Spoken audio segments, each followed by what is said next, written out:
Hello and welcome. Let me ask you something personal. Have you ever had a day where you wake up feeling already behind? You have a list of things you want to do. Spend time with the grandkids, work in the garden, maybe even tackle that project you've been putting off. But by 11 a.m., a heavy, invisible blanket of fatigue just settles over you. It's more than just being a little tired. It's a bone-deep weariness that your mind simply can't push through. And the most frustrating part? You're told it's just a normal part of aging, a simple, unavoidable fact of life. You hear it from well-meaning friends, maybe even your own doctor, but in the quiet moments, you start to wonder, is this really it? Is my world destined to get smaller and smaller? Not because of a lack of desire, but because of a mysterious lack of energy? This feeling, this draining of your vitality, is one of the most common fears I hear from my clients. It's the fear of losing your independence, not in one dramatic moment, but slowly, day by day. It's the quiet anxiety that you might become a burden, unable to keep up, forced to say no to the very things that bring you joy. But what if I told you that for millions of us, this constant fatigue isn't just an inevitable part of the aging process? What if it's being actively caused by bees and made worse by a handful of very common, often healthy-looking foods? Foods that I call energy vampires. These are the culprits hiding in plain sight in your pantry and refrigerator, promising a quick burst of fuel but secretly stealing your energy reserves, leaving you in a perpetual state of exhaustion. In this video, we are going to pull back the curtain. We will identify the 7 specific energy vampire foods that are draining your vitality. And more importantly, for each one, I will show you the powerful, delicious, energy-giving foods you should be eating instead. By the end of our time together, you won't just have a list. You will have a new understanding of how to fuel your body for the life you deserve to live. Now, I know that can sound overwhelming. You've likely spent a lifetime building your eating habits, and the idea that some of your go-to foods might be working against you can be disheartening. But please, hear me when I say this. This is not about blame. It's about knowledge, because knowledge is power. And today, you are going to reclaim that power over your own body and your own energy. We're going to embark on this journey of discovery together, step by step. But before we unmask the first of these 7 energy vampires, I need to know that you are truly with me on this. If you are serious about taking back control of your health and your vitality, take just 1 second to click that subscribe button below and be sure to turn on notifications. This simple action tells me you're ready, and it ensures you won't miss any of our future deep dives into living a stronger, healthier life. All right, let's pull back the curtain on our first energy vampire. This one is particularly deceptive because it often comes disguised as a healthy, sensible choice, especially at the start of your day. I'm talking about sugary breakfast foods and drinks. Now, when I say that, you might immediately think of frosted cereals or a donut. And yes, those are obvious culprits, but the real energy thieves are the ones we've been told are good for us. A tall glass of orange juice, a flavored yogurt, a low-fat fruit muffin, or even just jam on a piece of white toast. To understand why these foods are so draining, we need to talk about something called the blood sugar roller coaster. Imagine your body's energy system is like a fireplace. To have a warm, steady fire that lasts all day, you need a solid, dense log. What these sugary breakfast foods provide is a crumpled up piece of newspaper. When you light it, you get a big, bright, impressive flame for a minute or two, but then just as quickly it burns out, leaving you with nothing but ash and cold. Here's what's happening inside your body. When you drink that glass of juice or eat that sweetened yogurt, a flood of simple sugar enters your bloodstream almost instantly. Your body, sensing this sudden sugar rush, sounds an alarm. It signals your pancreas to release a big surge of a hormone called insulin. Insulin's job is to act like a key, unlocking your cells to let the sugar in for energy. But when the sugar rush is that fast and that high, the pancreas panics and often overreacts. It sends out too much insulin. This hormonal overreaction is the crucial part. The flood of insulin does its job so aggressively that it pulls not just the excess sugar, but almost all the sugar out of your bloodstream. This causes your blood sugar to plummet, leading to what doctors call reactive hypoglycemia. And what does that feel like? It feels like hitting a wall. It's that sudden wave of fatigue around 10 or 11 in the morning. It's the brain fog that makes it hard to remember why you walked into a room. It's that feeling of irritability and a sudden, desperate craving for another quick fix. A biscuit, a piece of chocolate, anything to get your energy back up. Your body isn't being weak. It's sending out an SOS signal because it has literally run out of accessible fuel. You've gone from a big flame to cold ash. I see this all the time. A gentleman I worked with, we'll call him Robert, was a retired teacher. He was so frustrated because he'd wake up with plans to work on his model trains, a lifelong passion. He'd start his day with what he thought was a perfect breakfast, a bowl of healthy bran flakes with skim milk and a glass of apple juice. He told me, "Evelyn, by 10 a.m. I'm so tired I just have to sit in my chair. My wife thinks I'm just being lazy, but I feel like I've run a marathon. The passion is there, but the energy is gone." Robert wasn't lazy. He was simply starting his day on the blood sugar roller coaster, and it was robbing him of his joy. So what's the solution? We need to trade the newspaper for a log. We need to start our day with foods that burn slow and steady. This means focusing on 3 things for breakfast: protein, healthy fats, and fiber. Instead of that glass of fruit juice, which is essentially just sugar water with the fiber stripped out, try eating a whole piece of fruit, like an apple or a handful of berries. The fiber in the whole fruit slows down the sugar absorption dramatically. Better yet, make your primary morning drink water or a cup of unsweetened tea or coffee. Instead of that fruit on the bottom yogurt, which can have as much sugar as a candy bar, opt for plain full-fat Greek yogurt. The protein and fat will keep you full and stable for hours. Then you add the flavor with a small handful of fresh berries and maybe some chopped walnuts or almonds for extra crunch, protein, and healthy fats. Instead of the white toast with jam, try a piece of whole grain toast topped with avocado and a sprinkle of salt and pepper, or even better, 2 scrambled or boiled eggs. The protein and fat from the eggs are the ultimate slow-burning log for your fireplace. They provide sustained energy that will carry you all the way to lunch, with no crash and no desperate cravings. By making this one simple change to his breakfast, Robert found he could easily work on his trains all morning, his mind clear and his hands steady. He didn't get younger, he just started fueling his body correctly. That brings us directly to our second energy vampire, the very close cousin of sugar I just mentioned. It's a staple in most kitchens and the foundation of many of our most comforting foods. I'm talking about refined grains and white flour products. This includes your standard white bread, pasta, white rice, crackers, pastries, and baked goods. Now, why are these so draining? The reason is startlingly simple. In your body, refined white flour behaves almost identically to pure sugar. It sends you on the exact same blood sugar roller coaster we just discussed. Here's how. A whole grain, like a kernel of wheat, has 3 parts. The bran, which is the fiber-rich outer layer, the germ, which is the nutrient-packed core, and the endosperm, which is the starchy part.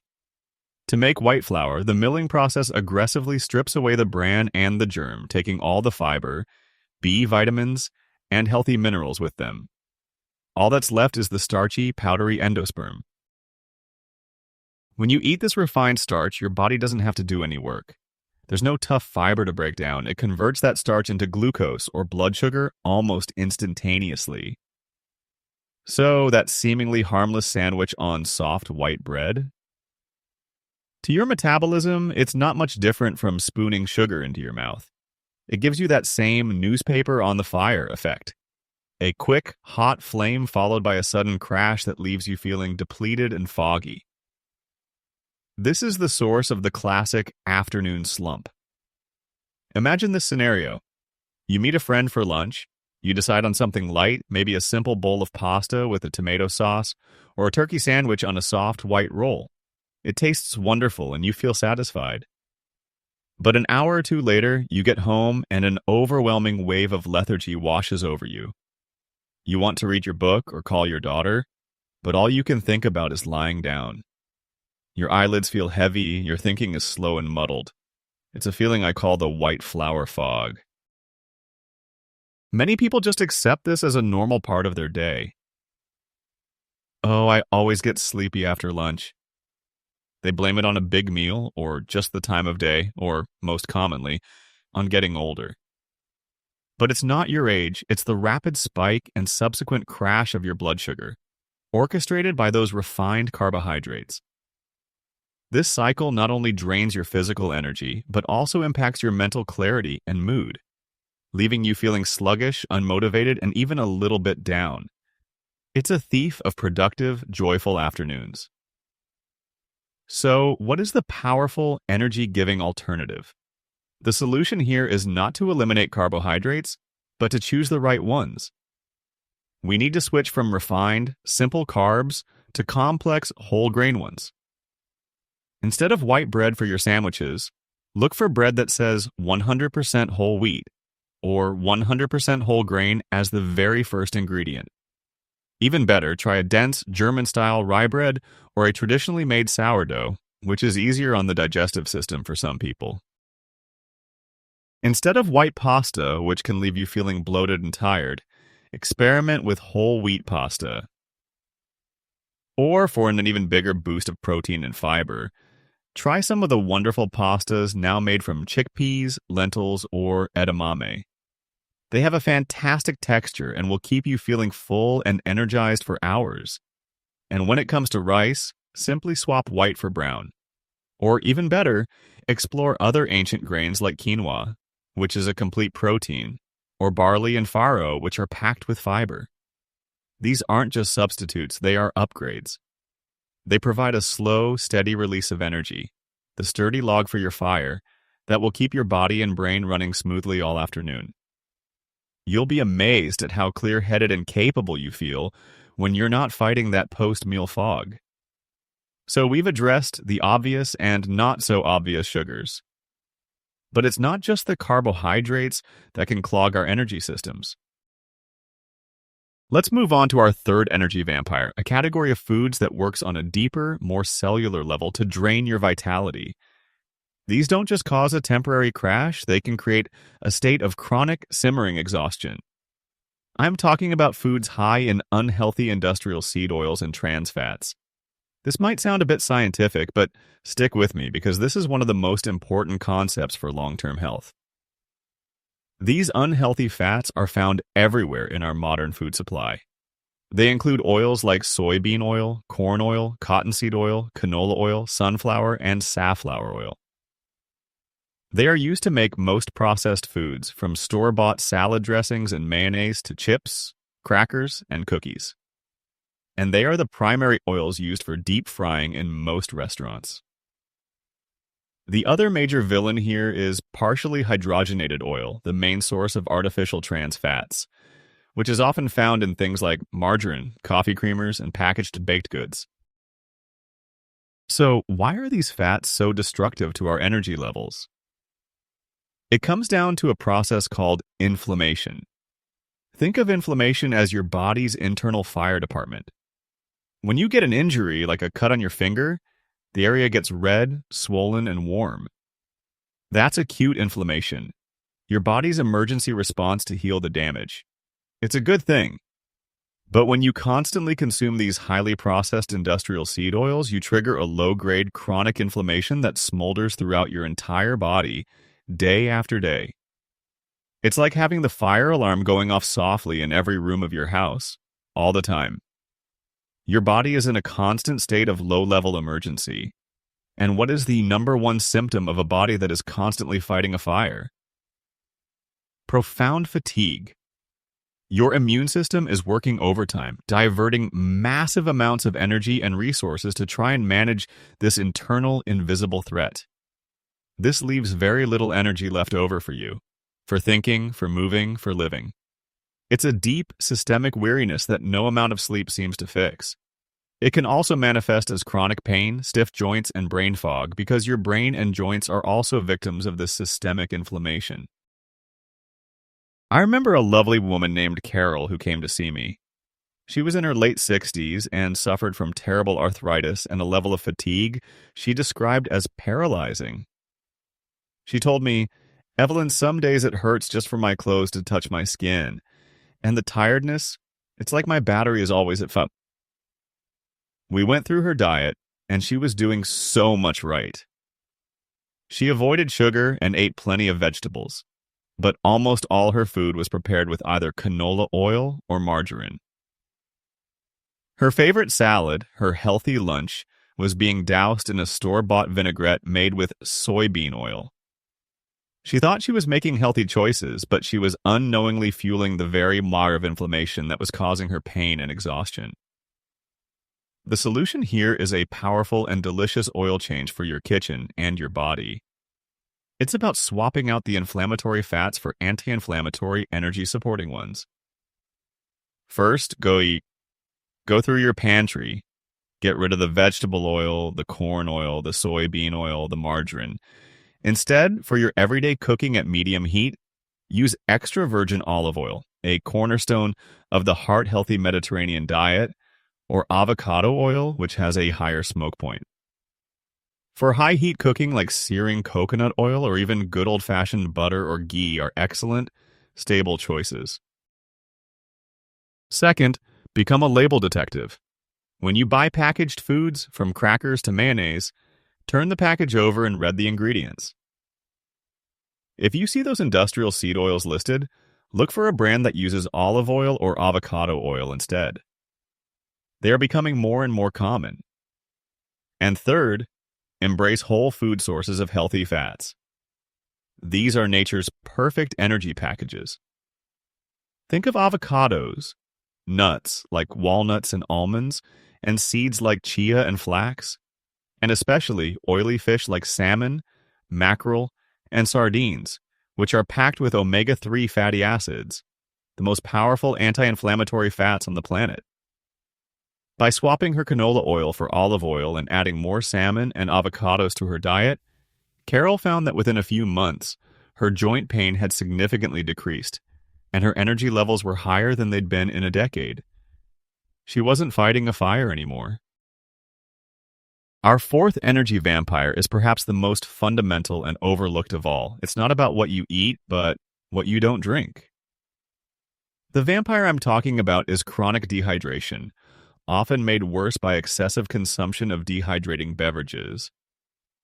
As we age, our body's ability to conserve water decreases, and our sense of thirst becomes less acute. This is a dangerous combination. It means we can be slipping into a state of dehydration without even feeling thirsty. We might be walking around all day in a state of water deficit and have absolutely no idea. And we often make it worse by reaching for beverages that actively pull water out of our system, like excessive amounts of coffee, black tea, or, and this is a big one, sugary sodas and diet sodas. So, how does this rob you of your energy? To understand this, you need to think of your body as a complex electrical circuit. Every single process, from muscle contractions to nerve signals to the production of energy inside your cells, happens in a water-based solution. Water is the medium for every metabolic reaction. Specifically, the tiny power plants in your cells, called mitochondria, require water to produce the body's main energy molecule, ATP. When you're even mildly dehydrated, just 1 or 2% below optimal levels, your blood volume decreases. This means your heart has to work harder to pump the thicker blood through your body, delivering oxygen and nutrients to your brain and muscles. This extra work alone is fatiguing, but on a cellular level, it's even worse. The lack of water slows down that ATP energy production to a crawl. Your body literally has an energy crisis at the most microscopic level. What does this feel like? It feels like classic, unexplained fatigue. It's a dull headache that lingers in the background. It's feeling dizzy when you stand up too quickly. It's dry skin, a dry mouth, and constipation. But most profoundly, it's brain fog.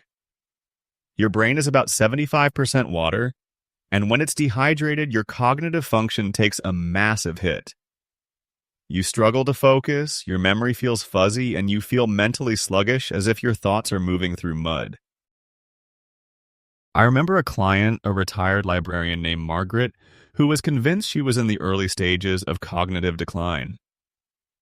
She was forgetting names, losing her train of thought mid-sentence, and was so tired by the afternoon that she'd just sit in her chair, unable to concentrate on her beloved crossword puzzles. She was terrified. During our consultation, I asked her what she drank during the day. She said, "Oh, I start with 2 big mugs of coffee, then I have a Diet Cola with lunch and maybe a cup of tea in the afternoon." She was barely drinking any plain water at all. She wasn't losing her mind. She was just chronically, severely dehydrated. The solution is so simple it almost feels too easy, but its effects are profound. It's a commitment to proactive hydration. Don't wait until you feel thirsty. By then, you're already behind. Here's a simple, actionable plan. First thing in the morning, before your coffee or tea, drink a large glass of water.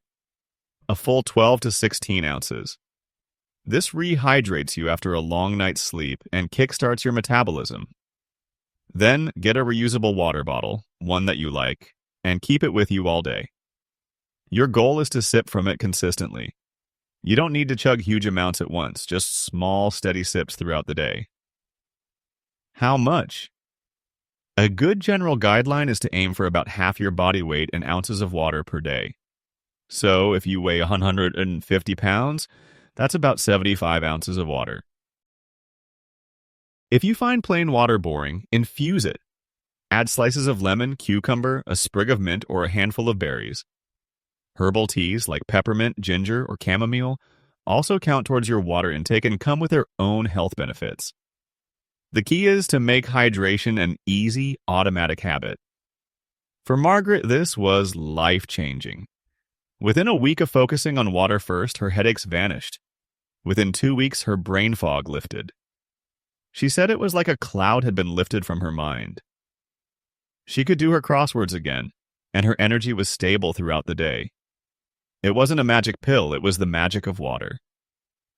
Now we've talked about what you're putting in your body, but our next energy vampire is about what you might be missing from your diet, a critical component that acts as the gatekeeper for steady, all-day energy.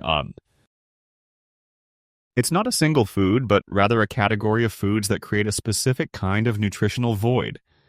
I call it the empty calorie illusion. These are foods that provide calories and may even fill you up, but are almost completely devoid of the essential micronutrients, the vitamins and minerals, that your body needs to actually convert that food into usable energy. Think of it this way. Calories are the gasoline you put in your car. But the vitamins and minerals, especially B vitamins and minerals like magnesium and iron, are the spark plugs. Without the spark plugs, the gasoline is useless. It just sits in the tank. You can have a full tank of gas, but the car won't start. Similarly, you can eat a meal full of calories, but if it's missing these crucial micronutrients, your body can't ignite the fuel. The result is a bizarre state of being simultaneously overfed and undernourished, leaving you feeling heavy and tired.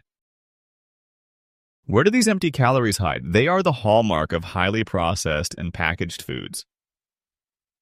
Think of things like potato chips, pretzels, rice cakes, many packaged snack bars, and ready-made frozen meals that are heavy on starches and sauces but light on real whole ingredients. Even something as simple as choosing a white bread roll over a whole grain one, as we discussed, falls into this trap. The white roll gives you calories, but the B vitamins needed to metabolize those calories have been stripped away.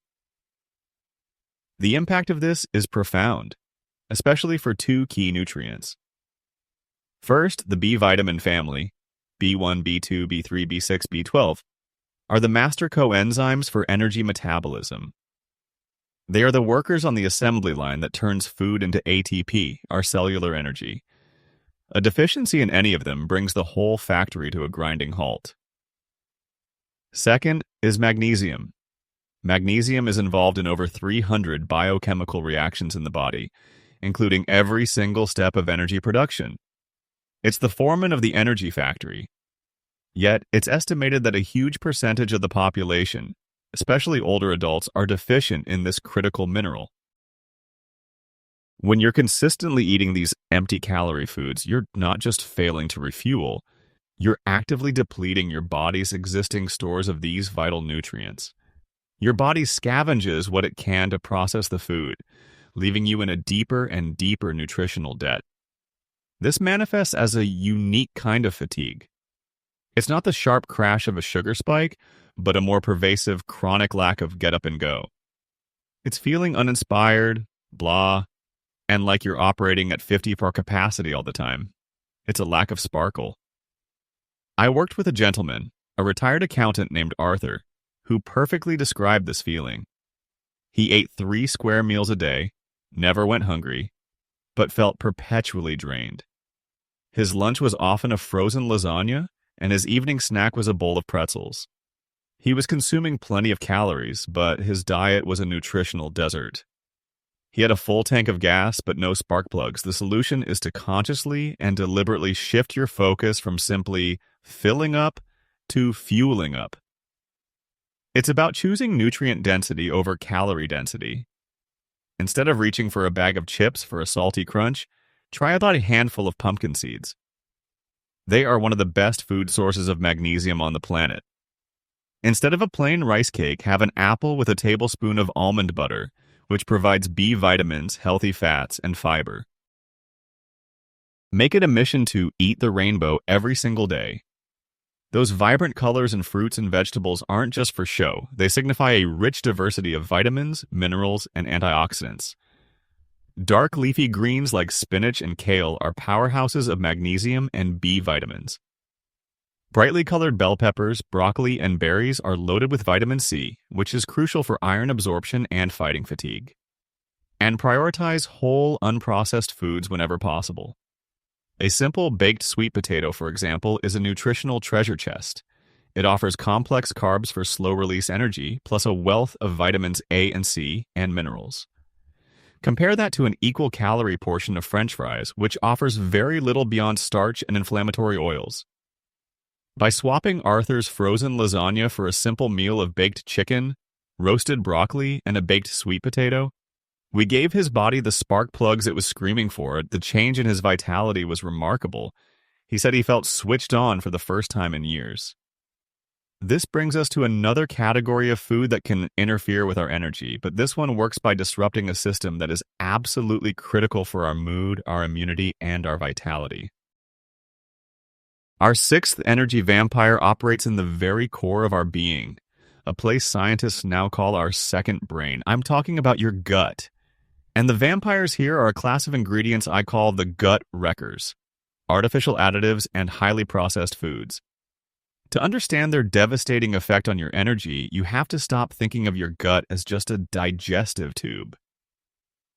Instead, I want you to picture it as a vast, thriving inner garden, your gut microbiome. This garden is home to trillions of bacteria, both good and bad. When the good bacteria are flourishing, your garden is healthy. They help you digest food, they manufacture essential vitamins like B12, they regulate your immune system, and, crucially, they communicate directly with your brain, influencing your mood and mental clarity. A healthy gut garden is a primary source of your body's vitality. But artificial additives, which are rampant in modern processed foods, are like potent weed killers that don't distinguish between weeds and flowers. I'm talking about artificial sweeteners like aspartame and sucralose found in diet sodas and sugar-free products, emulsifiers like polysorbate 80 found in ice cream and salad dressings to give them a smooth texture, and a host of other preservatives and chemicals. These substances can wipe out beneficial bacteria, allowing harmful bacteria and yeast to overgrow. This disruption does two terrible things to your energy. First, it cripples your ability to absorb nutrients. You could be eating the most nutrient-rich food in the world, but if your gut garden is damaged, you can't properly break down and absorb the vitamins and minerals from it. You are not what you eat. You are what you absorb. This leads directly back to the empty calorie problem. You're eating, but your body isn't getting the fuel. Second, it can lead to a condition known as leaky gut. When the gut lining becomes inflamed and damaged, tiny gaps can open up, allowing undigested food particles and bacterial toxins to leak into your bloodstream where they don't belong. Your immune system sees these as foreign invaders and launches a full-scale attack. This creates chronic body-wide inflammation, that same smoldering fire we talked about earlier, that puts a massive constant drain on your energy reserves. Furthermore, since over 90% of your body's serotonin, the feel-good neurotransmitter, is produced in your gut, a damaged gut directly leads to low mood, anxiety, and that feeling of depressive fatigue. I worked with a wonderful woman, Helen, who was doing everything right according to diet culture. To manage her weight, she drank diet sodas, used light salad dressing, and ate sugar-free yogurts. Yet she felt awful. She was perpetually bloated and uncomfortable, with a low-grade depression she couldn't shake. She described her energy as gray. She felt just as colorless and uninspired as she imagined her future would be. Helen didn't realize that her healthy choices were waging a chemical war on her inner garden, creating the very inflammation and nutrient malabsorption that were at the root of her physical and emotional exhaustion. The solution is to become a gentle gardener for your gut. It's a two-step process. First, you stop adding the poisons, and second, you start cultivating the good stuff. First, weed the garden. This means becoming a ruthless label reader.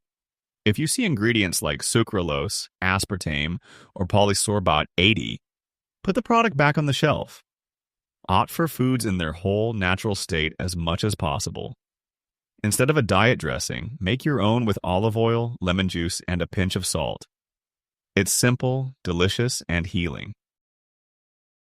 Second, you need to reseed and fertilize the garden. You reseed with probiotic foods which contain live, beneficial bacteria. Think of plain kefir or yogurt, sauerkraut, kimchi, or miso. You don't need much. A spoonful of sauerkraut with your meal or a small glass of kefir can make a world of difference. Then you fertilize those good bacteria with prebiotic foods. These are types of fiber that your good bacteria love to eat. Excellent sources include garlic, onions, leeks, asparagus, slightly underripe bananas, and whole grains. When you give your good bacteria the food they love, they thrive, heal your gut lining, and begin producing the energy and good moods you've been missing. When this internal world is in turmoil, it's tempting to reach for a powerful external stimulant to simply paper over the cracks and force ourselves through the day. And that brings us to our seventh and final energy vampire, a substance that gives with one hand and takes away so much more with the other. This one is perhaps the most beloved, the most socially accepted, and for many the most difficult to confront. I call it the borrowed energy loan shark. I'm talking about excessive or poorly timed caffeine. Now, please don't panic. I am not going to tell you that you have to give up your morning cup of coffee or tea. In moderation, good quality coffee and tea can have real health benefits, packed with antioxidants. The problem isn't the substance itself, but our relationship with it. Many of us use caffeine not for the gentle lift it can provide, but as a brute force tool to mask the profound fatigue caused by all the other energy vampires we've discussed. We use it to override our body's desperate signals for rest, better nutrition, or more water. Here's how caffeine works as a loan shark. Caffeine doesn't actually give you energy. It doesn't create it. What it does is block a neurotransmitter in your brain called adenosine. Adenosine is your body's natural sleep pressure signal. Throughout the day, as you expend energy, adenosine levels build up, gradually making you feel sleepy. It's a natural, healthy process. Caffeine comes in and acts like a bouncer, blocking adenosine from reaching its receptors. So you don't feel tired. But here's the catch. Your body is still producing adenosine. It's still accumulating in the background, waiting. When the caffeine finally wears off, that dam of accumulated adenosine breaks and it all comes flooding into your brain's receptors at once. This is the infamous caffeine crash. It's that overwhelming wave of exhaustion that hits you in the mid-afternoon. Far worse than the tiredness you were trying to avoid in the first place. You've borrowed energy from your future self, and the loan shark has come to collect with punishing interest. This creates a vicious cycle. You feel the crash, so you reach for another cup of coffee or a caffeinated soda to get through the rest of the day. But caffeine has a long half-life, meaning it stays in your system for hours. That afternoon cup can directly interfere with the quality of your sleep that night. It might not stop you from falling asleep, but it dramatically reduces the amount of deep, restorative sleep you get. You wake up the next morning feeling groggy and unrefreshed. So what's the first thing you do? You reach for an even bigger cup of coffee to get going. You're now borrowing energy to pay off the debt from the day before, and the cycle spirals deeper. Think of someone like George, a retired executive who was used to a high-powered, high-caffeine lifestyle. He'd start his day with a pot of coffee and keep it going until 4 p.m. He complained to me of tired but wired syndrome. At night, he'd lie in bed, physically exhausted but with his mind racing, unable to switch off. His sleep was terrible. During the day, his energy was a frantic, jittery roller coaster, not the calm, steady vitality he craved for his retirement. He was caught in the caffeine trap, constantly papering over the symptoms of a body crying out for real rest and nourishment. The solution is to change your relationship with caffeine, turning it from a loan shark into a pleasant acquaintance. First, be mindful of the timing. The most important rule is to set a caffeine curfew. For most people, this is around 2 p.m. This gives your body enough time to metabolize the majority of the caffeine before you go to bed, allowing for deeper, more restorative sleep. Second, consider the dose. If you're drinking multiple cups a day, try cutting back by one. Or make your second cup a half calf or switch to green tea, which has less caffeine and contains L-theanine, an amino acid that promotes a feeling of calm focus rather than jittery energy. Third, and most importantly, never drink caffeine on an empty stomach. That first thing in the morning coffee before you've had water or food can spike your cortisol, your stress hormone, and send your blood sugar on a nosedive, setting you up for a day of crashes and cravings. Always follow the rule: water first, then food, then coffee. This simple shift can transform your experience, making that morning cup a gentle enhancement to your day rather than a desperate necessity. For George, implementing a 2 p.m. curfew and having his coffee with his breakfast instead of before it broke the cycle, he started sleeping deeply for the first time in years, and he found that 1 or 2 cups in the morning were all he needed to feel alert and focused without the anxiety and the devastating afternoon crash. He finally got off the roller coaster. So, we've journeyed together through the pantry and the refrigerator, unmasking these 7 hidden energy vampires. We've seen how sugary breakfasts and refined white flours put you on a blood sugar roller coaster. We've uncovered how industrial seed oils fuel a fire of chronic inflammation, and how simple dehydration can bring your body's energy production to a grinding halt. We've understood the illusion of empty calories, the damage of gut-wrecking additives, and the borrowed energy cycle of too much caffeine. And as you look back at all these pieces, I hope you see that they are not 7 separate, disconnected problems you need to solve. They all connect. They tell one single story. A story about the difference between foods that simply fill a space and foods that truly fuel a life. This isn't about fighting a dozen different battles against fatigue, brain fog, and joint pain. It's about learning to support your body's foundational systems. A stable blood sugar, a calm inflammatory response, a hydrated system, and a healthy gut. When you support these pillars, the fatigue naturally lifts. The vitality naturally returns. I know this can feel like a lot of information, and if you've been eating a certain way for 50, 60, or 70 years, change can feel daunting. But I want you to release any sense of overwhelm and instead feel a sense of profound empowerment. You are not a victim of your age. You are not a victim of your genes. You now possess the knowledge to take back the controls. This is not about perfection. It's not about never having a piece of cake at a birthday party again. It is about intention. It's about the 80 or 90% of the time when you do have a choice. It's about shifting the balance, one meal at a time, one choice at a time, in favor of the foods that serve you.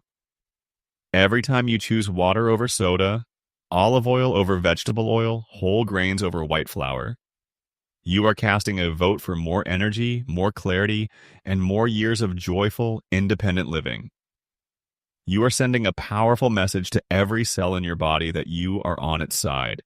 You are the architect of your own vitality. I truly hope this deep dive has been valuable for you and has opened your eyes to the power you hold on your plate. If it has, please take a moment to hit that like button. It's a small click for you, but it's a huge signal to YouTube that this information is important, helping us reach more people just like you who need to hear this message.